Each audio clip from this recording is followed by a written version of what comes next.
सुबह के 11 बज रहे थे। झारखंड के गुमला शहर थाने के इंस्पेक्टर राजू कुमार गुप्ता अपने ऑफिस में मौजूद थे और थाने के दीवान दयाराम महतो उनसे फाइलों पर दस्तखत करवा रहे थे। तभी संतरी ने ऑफिस में प्रवेश किया और कहा, जय हिंद सर। बाहर एक औरत खड़ी है, कब से रोए जा रही है। कहती है साहब से मिलना है, बहुत परेशान है। ठीक है, उस औरत को अंदर भेज दो। फाइलों के बीच नजर गड़ाए इंस्पेक्टर ने उत्तर दिया, जी सर। सैल्यूट मारकर संतरी ऑफिस से बाहर निकला और उस औरत को अंदर भेज दिया। गंदलुम साड़ी में दुबकी डरी सहमी परेशान औरत ऑफिस में आई और इंस्पेक्टर गुप्ता ने उसे कुर्सी पर बैठने का इशारा किया तो वह एक कुर्सी पर बैठ गई। थोड़ी देर बाद जब इंस्पेक्टर गुप्ता काम से खाली हुए तो दुखियारी महिला की ओर मुखातिब हुए, क्या बात है और आप ऐसे क्यों रोए जा रही हो। साहब कहती हुई महिला भावुक हो गई और उसकी आंखों से झरझर आंसू बहने लगे। साहब, मेरा नाम पूनम है और पतिया की रहने वाली हूं। सो तो ठीक है, पहले आप रोना बंद करो और ठीक ठीक से बताओ आखिर बात क्या है, तभी तो मैं आपकी कोई मदद कर पाऊंगा। नहीं रोऊंगी साहब। अपने आंसू पोंछते हुए पूनम चुप होकर आगे बोली, साहब, मेरा पति रविंद्र महतो उर्फ रवि 3 महीने से गायब है। उसका कहीं पता नहीं चल रहा है, आप कुछ कीजिए। पति 3 महीने से गायब है और आप अब तक हाथ पर हाथ धरे बैठी रहीं। नहीं साहब, मैंने अपनी तरफ से उसे बहुत ढूंढा, लेकिन जब उनका कहीं पता नहीं चला, जब एकदम से नाउम्मीद हुई तो आपके पास गुहार लगाने आ गई। ठीक है, आपको अंदाजा हो सकता है कि वह कहां जा सकता है, या कहीं तुम दोनों के बीच कोई झगड़ा वगड़ा तो नहीं हुआ था जो गुस्से में आकर घर छोड़कर खुद ही कहीं चला गया हो। नहीं साहब, मेरा पति मुझसे बहुत प्यार करता है, हमारे बीच कभी भी तू तू मैं तक नहीं हुई है, तो उनका इस बात पर घर छोड़ने का सवाल ही नहीं उठता है। तो किसी पर शक है? हाँ सर, मुझे संजू देवी पर शक है। वह मेरे पति का अपहरण करा सकती है। आप उसे पकड़कर पूछिए तो बता सकती है कि मेरा पति कहाँ है। ये संजू देवी कौन है और तुम्हारे पति से उसका क्या संबंध जो उसका अपहरण करवा सकती है। इंस्पेक्टर गुप्ता के इस सवाल पर पूनम ने उन्हें पूरी बात विस्तार से बता दी। उसकी बातों और तर्कों में दम था कि संजू जरूर पूनम के पति का अपहरण करा सकती है। उन्होंने पूनम से एक तहरीर लिखाई और उसे विश्वास दिलाया कि वह कानून पर भरोसा रखे, उसके साथ पूरा पूरा न्याय होगा और दोषियों को उनके किए की सजा जरूर मिलेगी। कहकर उसे उसके घर भेज दिया। इंस्पेक्टर राजू कुमार गुप्ता ने पीड़िता पूनम की तहरीर के आधार पर संजू देवी के खिलाफ अपहरण की धारा में नामजद मुकदमा दर्ज कर आवश्यक कार्रवाई शुरू कर दी। यह बात 4 जनवरी 2023 की है। मामला इतना आसान नहीं था जितना कि दिख रहा था। रविंद्र महतो उर्फ रवि की गुत्थी सुलझाने के लिए इंस्पेक्टर गुप्ता ने एसपी हरदीप जनार्दनन और एसडीपीओ मनीष चंद्रलाल को पूरे प्रकरण की जानकारी दी। चूंकि मामला अपहरण से जुड़ा हुआ था और एक महिला के द्वारा अपहरण किया जाना प्रकाश में आया था, इसलिए यह मामला पेचीदा होता दिख रहा था। पुलिस अधिकारियों की नजर में यह मामला अपहरण के बजाय कुछ और दिख रहा था, लेकिन वे अभी किसी नतीजे पर पहुंच नहीं सकते थे। इसलिए एएसपी और एसडीपीओ ने एक रणनीति तैयार की। उसका नेतृत्व इंस्पेक्टर राजू गुप्ता के हाथों में सौंप दिया। इंस्पेक्टर राजू गुप्ता ने वैसा ही किया जैसा उन्हें एसडीपीओ मनीष चंद्रलाल ने करने का आदेश दिया था। मुकदमा दर्ज होने के तीसरे दिन inspector Raju Gupta police team के साथ आरोपी संजू देवी को गिरफ्तार करने के लिए रवाना हो गए। संजू देवी सिमडेगा जिले की कुम्हार टोला बस्ती में रहती थी। संजू विधवा थी, उसके कोई बाल बच्चा नहीं था। कुम्हार टोला ठेठई टांगर थाना क्षेत्र में पड़ता था, इसलिए वहां की पुलिस की मदद ली गई। दोनों थानों की पुलिस की संयुक्त कार्रवाई में रात के समय संजू देवी के घर पर दबिश दी। घर से संजू देवी को गिरफ्तार कर लिया गया। पूछताछ करने पर उसने पुलिस को बताया कि 3 महीने पहले ही उसकी हत्या कर दी गई थी। अब वह इस दुनिया में नहीं है। हत्या में उसका साथ उसके प्रेमी अजय महतो, उसकी बड़ी बहन कौशल्या देवी, बहन के प्रेमी राजेंद्र साहू ने दिया था। संजू देवी की निशानदेही पर उसी रात अजय महतो भी गिरफ्तार कर लिया गया। पुलिस ने अजय से सख्ती से पूछताछ की तो उसने भी अपना जुर्म कबूल कर लिया और वही बात दोहराई जो उसकी प्रेमिका संजू देवी बता चुकी थी। इधर जैसे ही संजू और अजय की गिरफ्तारी की खबर कौशल्या और उसके प्रेमी राजेंद्र साहू को हुई, दोनों फरार हो गए। बहरहाल रविंद्र महतो की हत्या की बात तो संजू देवी और अजय महतो ने कबूल कर ली थी, लेकिन शव बरामद होना बाकी था। पुलिस अगली सुबह यानी 8 जनवरी 2023 को गिरफ्तार आरोपियों और अजय महतो को छंदा नदी के किनारे ले गई, जहां 2 टुकड़ों में बंटे रविंद्र महतो की लाश दफनाई थी।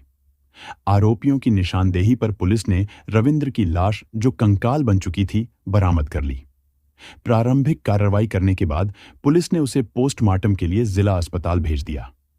रविंद्र महतो हत्याकांड का खुलासा हो चुका था।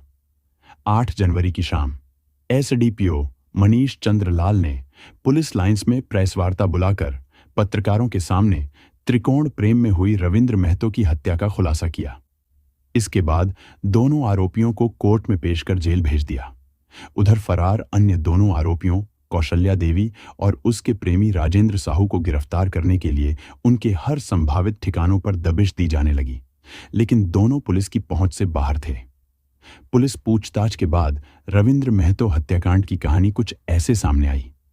30 वर्षीय रविंद्र महतो उर्फ रवि मूल रूप से झारखंड के गुमला शहर में स्थित गुमला थाने के अंतर्गत पतिया मोहल्ले का रहने वाला था। पत्नी पूनम और 2 बच्चे, यही उसका परिवार था। अपने इस छोटे से परिवार में वह बेहद खुश था। प्राइवेट नौकरी थी, जितना कमाता था उससे परिवार का पालन पोषण आराम से हो जाता था। जिस गांव में रविंद्र रहता था उसी में कौशल्या भी रहती थी। वह विधवा थी। उसके पति की अज्ञात बीमारी से मौत हो चुकी थी। यह बात रविंद्र को पता थी। जवानी में ही कौशल्या के सिर से पति का साया उठ गया था। यह बात रविंद्र को बहुत खलती थी। खलती इसलिए भी थी क्योंकि कौशल्या का पति उसके बचपन का दोस्त था। एक साथ पले बढ़े और खेले कूदे, फिर वहीं उसका साथ छोड़कर चल गया। यह बात सोच सोचकर रविंद्र का मन दुखी हो जाता था, तो कौशल्या कितना दुखी होती होगी, इसकी कल्पना ही नहीं की जा सकती है। कौशल्या के जख्म पर सहानुभूति का मरहम लगाते लगाते कब रविंद्र खुद घायल हो गया, उसे पता ही नहीं चला।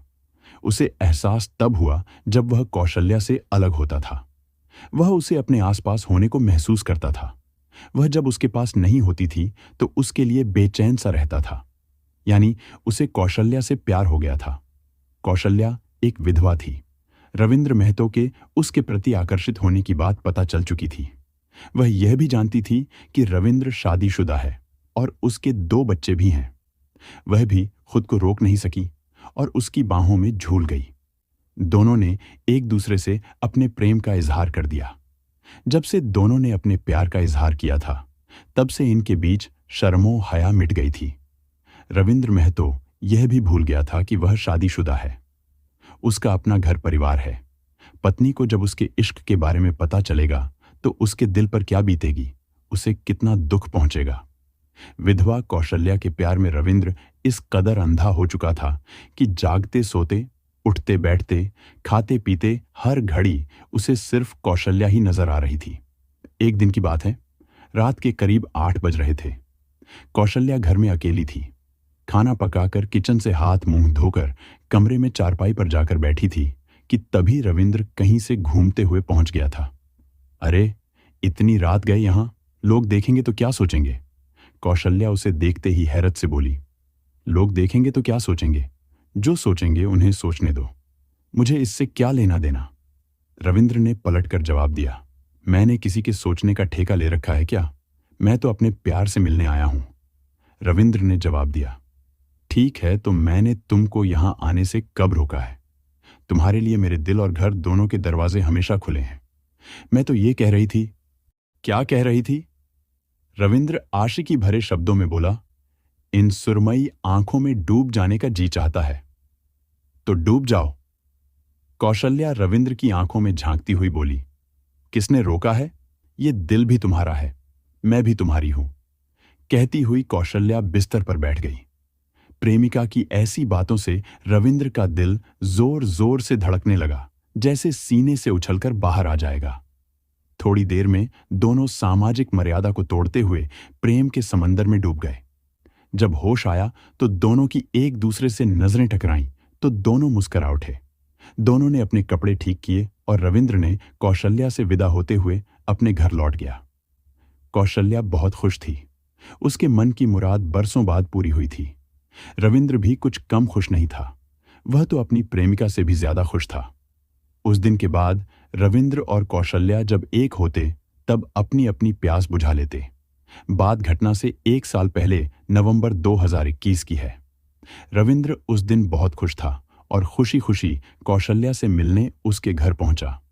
शाम के 4 से 5 बजे के आसपास का टाइम था। उसे देखकर वह उतनी खुश नहीं हुई जितनी पहले होती थी। यह देख रविंद्र परेशान हो गया कि उससे ऐसी क्या खता हो गई जो वह बदली बदली सी नजर आ रही है। यहां तक कि उसने ठीक से उससे बात भी नहीं की। थोड़ी देर तक रविंद्र वहां बैठा रहा। जब उसे अपनी उपेक्षा का एहसास हुआ तो वह उठकर अपने घर चला गया और घर लौटते समय रास्ते में यही सोच रहा था कि आखिर उससे गलती कहां हुई जो उसकी कौशल्या में इतना बदलाव आ गया। यह रविंद्र के लिए काफी परेशान करने वाली बात थी।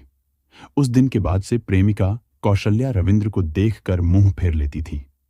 इस बात से रविंद्र भीतर ही भीतर घुटने लगा था। फिर क्या था? रविंद्र इस बात का पता लगाने में जुट गया कि प्रेमिका के अचानक मुंह मोड़ने के पीछे असल वजह क्या हो सकती है। आखिरकार पता लगाने में वह सफल हो ही गया। जब कौशल्या की सच्चाई रविंद्र के सामने खुलकर आई तो उसके पैरों तले से जमीन खिसक गई। जलन के मारे वह जल भुन गया।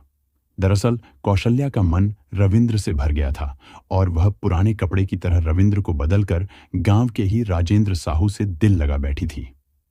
राजेंद्र साहू रविंद्र से ज्यादा मालदार था। पानी की तरह पैसे कौशल्या पर बहाता था। उसकी इसी अदा पर वह फिदा थी। कौशल्या की एक और बहन थी जिसका नाम संजू देवी था। वह भी विधवा की जिंदगी गुजार रही थी। वह पड़ोस के जिला सिमडेगा के कुम्हार टोला में रहती थी।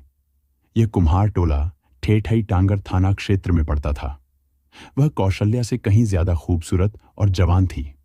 रविंद्र की मौजूदगी में संजू देवी कौशल्या से मिलने कई बार उसके घर आई थी। संजू देवी को देखकर रविंद्र का मन डोल गया था, लेकिन अपने दिल की बात दिल में रखे हुए था। वह जानता था कि संजू भी प्रेमिका कौशल्या की तरह विधवा है। उसका पति एक सड़क दुर्घटना में असमय गुजर गया था। प्रेमिका कौशल्या की बेवफाई से रविंद्र टूट सा गया था। हालांकि वह शादीशुदा था और पत्नी साथ ही रहती थी, फिर भी वह खुद को अकेला महसूस करता था। इस खालीपन को दूर करने के लिए अब वह संजू देवी से मिलने सिमडेगा जाने लगा।